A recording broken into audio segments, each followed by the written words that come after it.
Здравейте, казвам се Николай Маринов и съм полуфиналист на конкурса Classicalia. So I was 6 years old when I started playing the piano, and the interest came from my parents. They are not musicians. My father is a doctor, and my mother used to work in a bank. But they always went to classical concerts and jazz concerts, and they didn't have anybody who can look after me at home, so they always took me with them, and I went to all these concerts, and that's how I started to be interested in playing the piano. And after that, one of our friends had a piano at home, and I went to the piano and I was like, I'm Nikolay Marinov, that's a Bulgarian composer that we listened to last night. I played random notes at the piano, and my mother and father said that it didn't sound like just random notes. There was some melody in the notes that I played, and thought maybe I have talent for that. And the next day, I went in my kindergarten.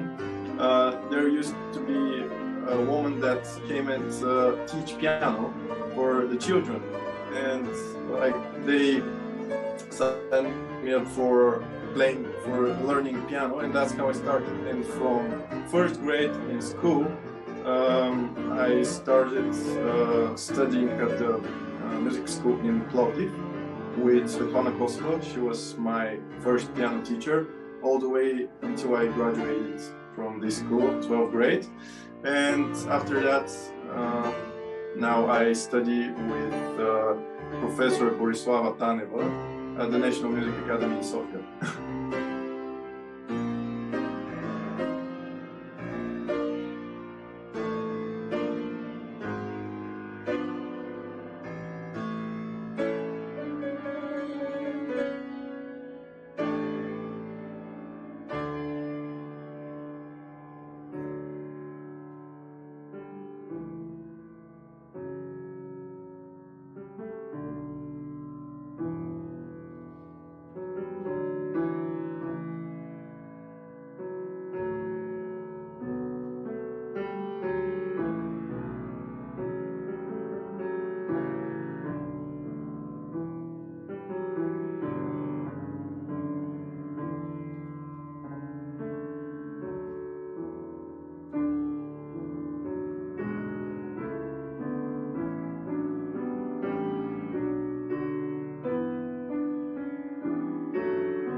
It was a few years ago when I went to a master's class with one of the biggest Bulgarian pianists, Evgeny Bujanov.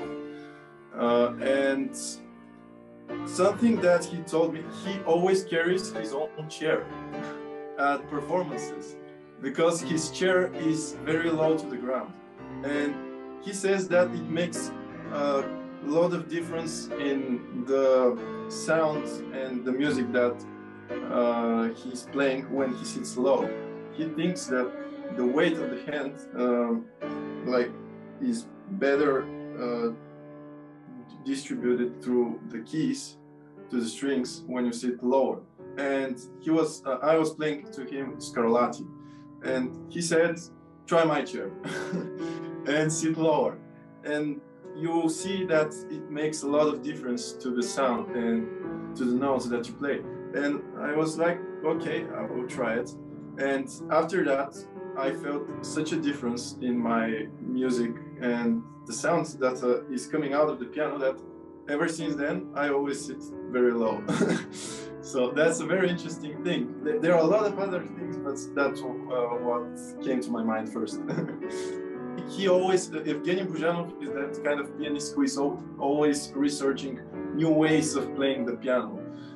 He's just sitting for hours and hours at one note and just to make it sound perfect. You have many opportunities in Bulgaria if you live and you study in the capital, which is Sofia. They have a great concert hall, great opera, many theaters, and the culture in Sofia is just at a whole different level than in any other city in Bulgaria, which is a little bit unfortunate. Like in Sofia, they have billboards and big walls with events and so much on. We have events in Plovdiv. It's just that fewer people know that, and that's why the cultural level in Sofia is very different.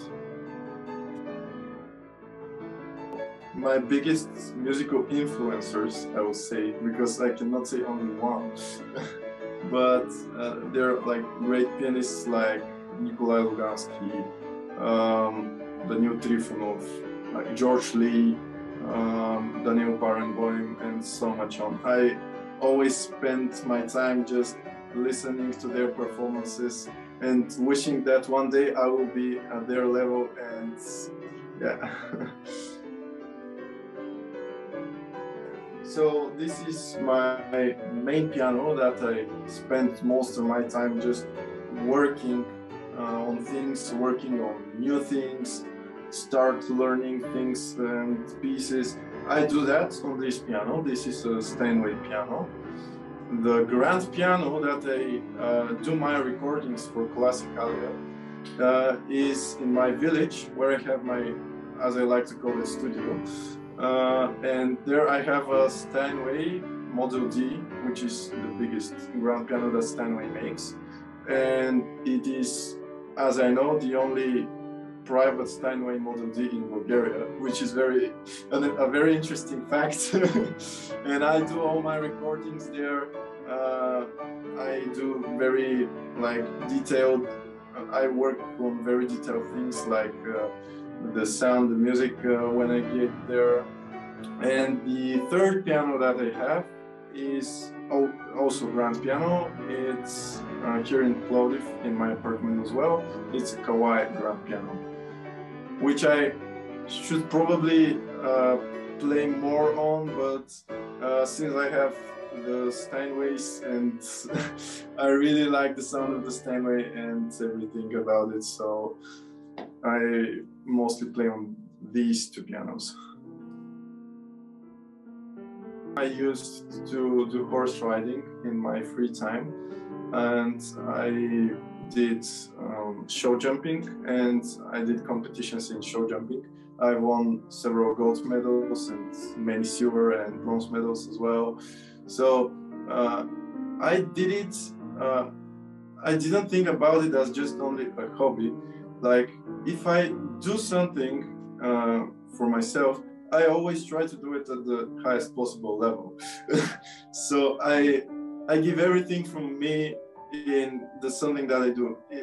if it's piano playing, horse riding, or whatever, I always try to give everything from myself and do it at the best possible level. So horse riding just made my mind go free. It made me like forget about everything that's going on in the world. You're just one with the horse, and these animals just give such energy that it's very hard to describe it, and it just gives you calmness and security. And when you see these big animals and you take control of them in some way, because you cannot take control of everything that the animal has in mind, but it's a very interesting thing to do. I'm one with the horse, I'm one with the piano, and yeah, the horse like helps you when you ride, the piano helps me when I play. That's what I think about. You should be one with the instrument. That's your thing. I think that's a very important thing for every musician.